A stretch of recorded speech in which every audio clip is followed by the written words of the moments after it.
Welcome to Tales of the Bard. Step into a world where stories come alive and imagination knows no bounds. Join me as I weave enchanting tales reminiscent of the bards of old, sharing legends, myths, and original stories that will transport you to distant lands and forgotten times. The dungeon air was thick with tension. Ronan stood tall in front of King Alistair, his expression stern. The weight of what he was about to say rested heavily on his shoulders. Jaunty, hidden away in his room as planned, would not be able to see the moment that could change the fate of the kingdom. "Your Majesty," Ronan began, his voice steady but firm. "There's something you must know. The leader of the Thieves' Guild is Calder Vane." The king, already troubled by the recent developments, narrowed his eyes, trying to comprehend the magnitude of Ronan's words. "Calder Vane?" he repeated, incredulous. "That's impossible. Calder has been my most trusted advisor for years." Ronan stepped forward, the urgency in his voice growing. "It's not impossible. It's the perfect cover.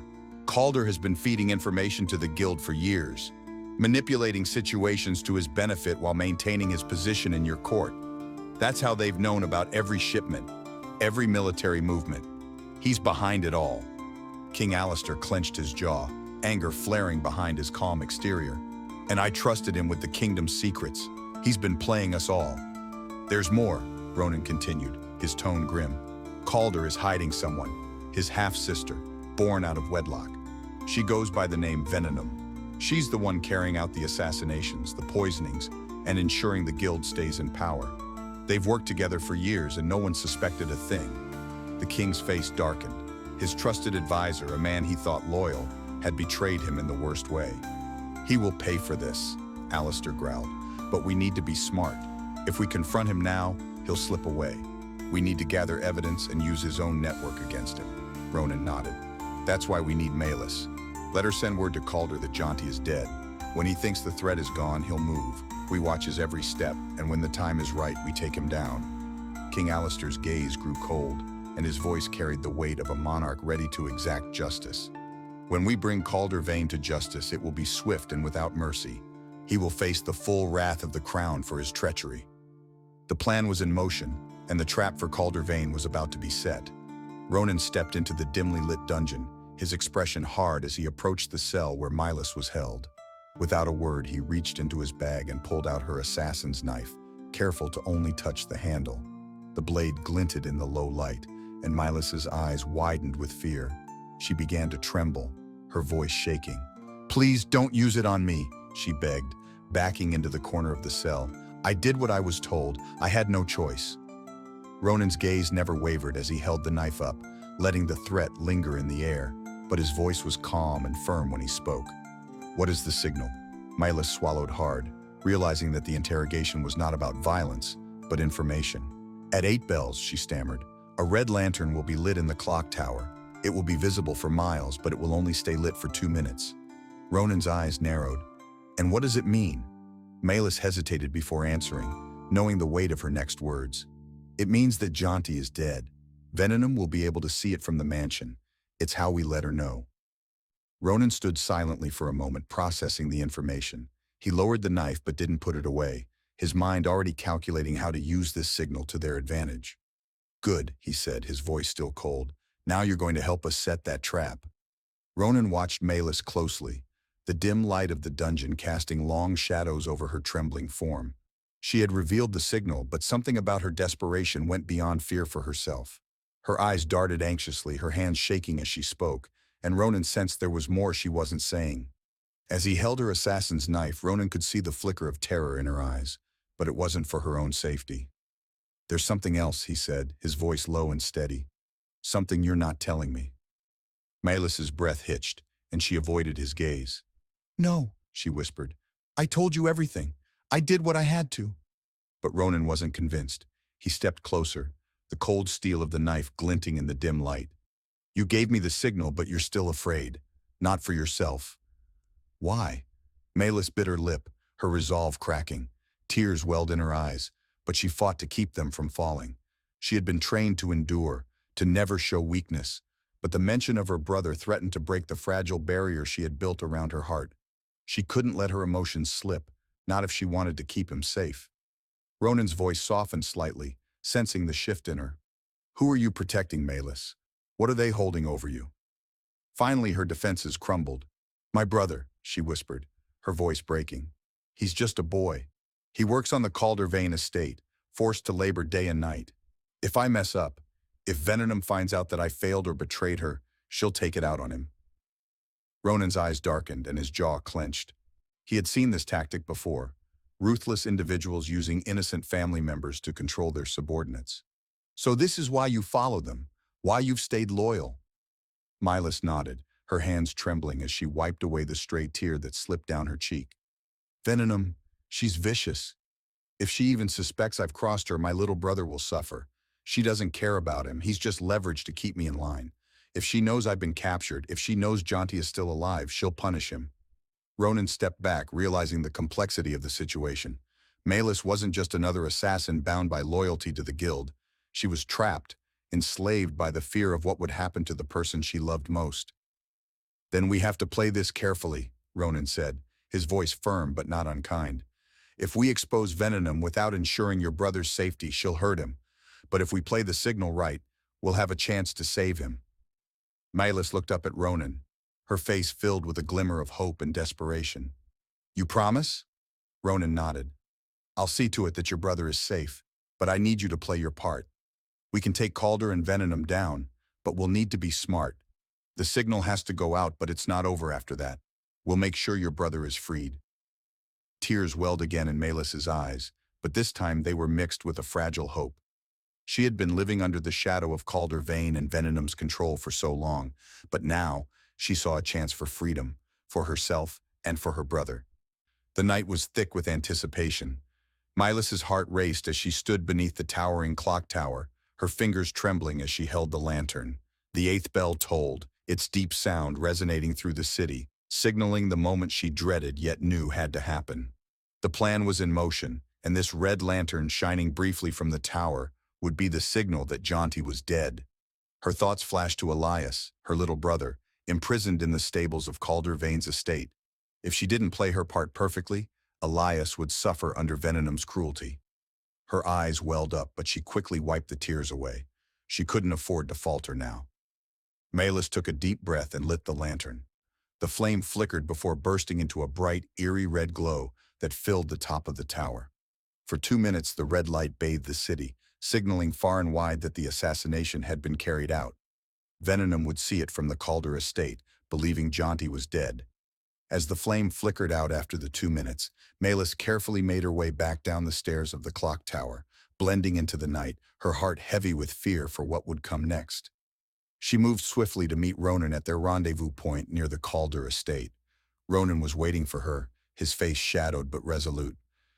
"It's done then?" he asked, his voice low. Malis nodded. "The lantern is lit. They'll think Jonty is dead." Ronan's jaw tightened as he glanced toward the distant outline of the Calder estate. "Good. Now it's time to get your brother."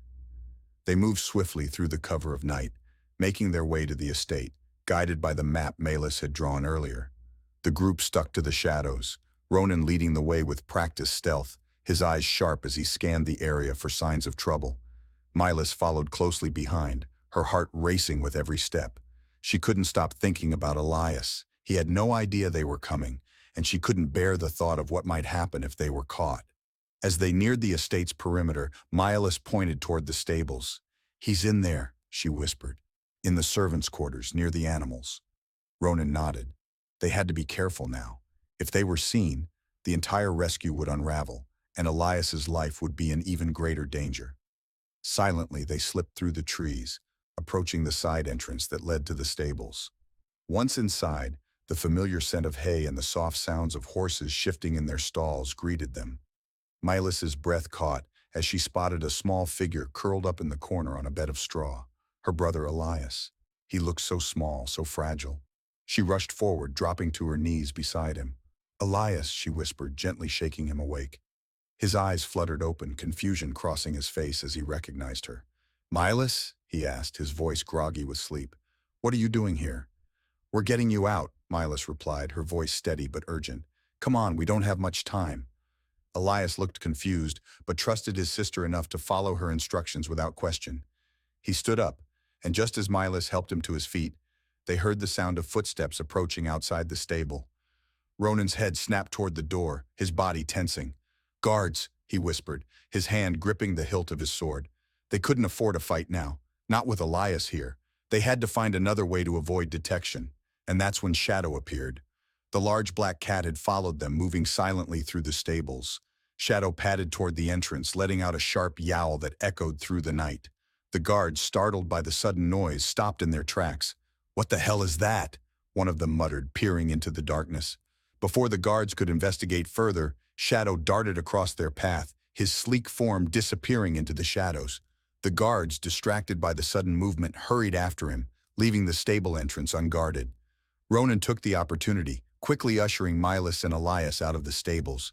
They moved fast, slipping through the trees and back toward the cover of the forest. Elias stayed close to Milas, his small hand gripping hers tightly as they fled the estate. Once they reached the safety of the woods, Ronan allowed himself a moment to breathe. They had done it. Elias was safe, and for now, they had escaped undetected. Milas knelt beside her brother, tears of relief streaming down her face. "You're safe now," she whispered, hugging him tightly. Elias looked up at Ronan, his wide eyes filled with curiosity and awe. "Where are we going?" he asked, his voice soft. Ronan knelt beside him, offering a reassuring smile. "We're taking you to the Druid Grove. You'll be safe there with people who can help you. You have a gift, Elias, a gift with animals. You'll learn to use it and you'll be protected." Elias nodded, though his expression was still filled with wonder and uncertainty. "The Druid Grove," he repeated, his voice filled with a mixture of excitement and fear. "Yes," Milas said softly, wiping away her tears. "You'll be safe there." Together they made their way through the forest, heading toward the Druid Grove, where Dorian and Alera would take Elias under their care. The night was far from over, and they all knew that Calder and Venenum would soon realize what had happened. But for now, Elias was safe, and that was the victory they had fought so hard for. 1 hour after Ronan, Milas, and Elias had escaped, the night guards resumed their patrol. The cool breeze stirred the air as the two men walked the familiar path along the estate's outer walls, their lanterns casting long shadows across the grass. They hadn't noticed anything out of the ordinary earlier, but a strange tension lingered in the air, something they couldn't quite place. "Feels too quiet tonight," muttered one of the guards, his brow furrowed as he scanned the darkened grounds. His companion chuckled, though it was a nervous sound. "You're always jumpy on these late-night shifts. Relax, nothing ever happens out here." But the unease continued to gnaw at the first guard. His grip tightened on his spear as they rounded the corner near the stables, his eyes darting toward the tree line. "I don't like it," he murmured, his heart beginning to race. "It feels like something's watching us." The second guard stopped, turning to him with a frown. "Watching us? You're going mad. It's probably just one of the cats." Before either of them could react, a faint skittering noise echoed through the night, like something brushing against the leaves. The second guard turned sharply, his lantern swinging to the side, but there was nothing, just the shifting of shadows in the trees. "Did you hear that?" he whispered, his voice tight. The first guard nodded, swallowing hard as the eerie sound continued, growing closer. It was then that he saw it, just a flash of movement in the trees, a huge dark shape that sent his heart plummeting into his stomach. "What? What is that?" the second guard stammered, backing away as his eyes widened in terror. His hand fumbled for his sword, but the blade felt heavy in his trembling fingers. And then, from the shadows, it emerged, a monstrous spider, its legs as thick as tree branches, its body gleaming in the faint light of the lantern. Its many eyes glistened like dark jewels, locked onto the guards with a deadly predatory focus. The first guard froze, paralyzed by fear. His pulse hammered in his ears, his breath coming in short, panicked gasps. He wanted to run, to scream, but his legs felt like lead. All he could do was watch in horror as the creature moved closer, its legs tapping rhythmically across the ground, weaving through the shadows like a nightmare come to life. The second guard's terror broke through, and he swung his sword wildly, but it was too late. The spider lunged, faster than either of them could react, its massive body casting a terrifying shadow over them. Before the guard could even scream, the spider's long legs wrapped around him, yanking him into its web of silk. "Help! Help me!" he screamed, his voice muffled as the sticky threads began to bind him, wrapping him tightly in a cocoon of silk. His eyes bulged with terror, his body thrashing in vain as the spider spun him into a trap, its fangs clicking ominously. The first guard finally snapped out of his frozen state, his mind screaming at him to run, to escape, but his legs refused to move. All he could do was watch in helpless horror as his companion was wrapped tighter and tighter, the silk cutting off his panicked gasps for air. The spider's attention shifted to him, its many eyes gleaming with a terrifying intelligence. He took a shaky step back, his breath coming in ragged bursts. "No, please!" But there was no mercy. The spider shot a thick stream of silk toward him, ensnaring his legs and pulling him to the ground. He struggled, his hands clawing at the sticky threads, but it was useless. The silk tightened around him, and within moments, he too was cocooned, trapped in the monster's web. The guards' muffled cries for help faded into the night, the estate once again falling silent as the spider slinked back into the shadows, leaving the two guards bound tightly in its silk, helpless and terrified.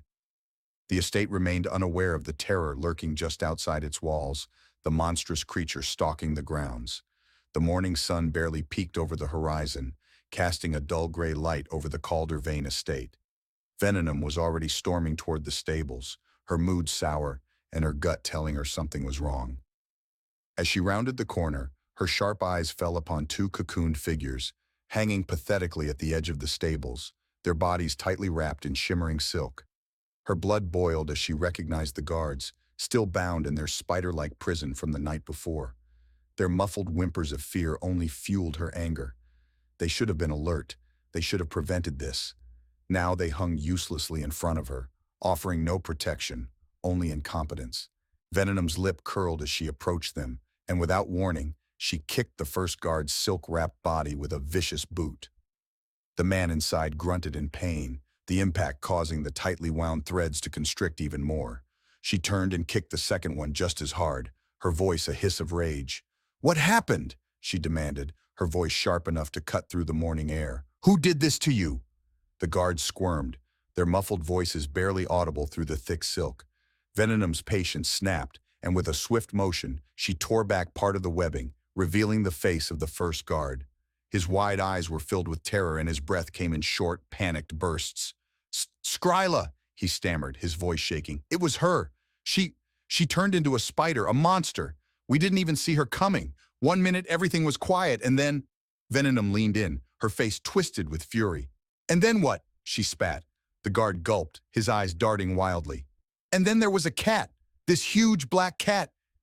It jumped out of nowhere and distracted us. While we were chasing it, the spider, Skryla, she attacked us, wrapped us in silk before we could even scream."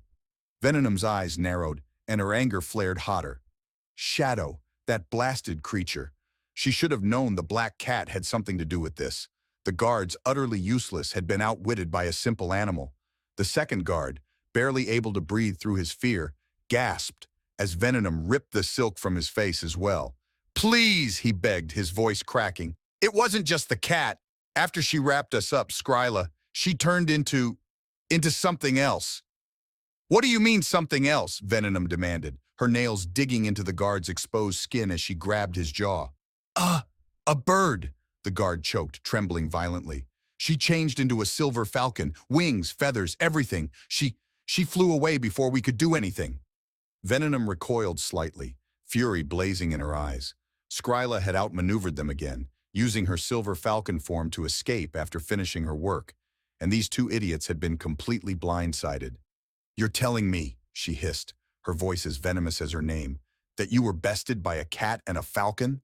The guards both whimpered, nodding helplessly, their fear evident. The first guard tried to speak, his words coming out in a desperate rush. We tried, my lady. We really did. But it all happened so fast.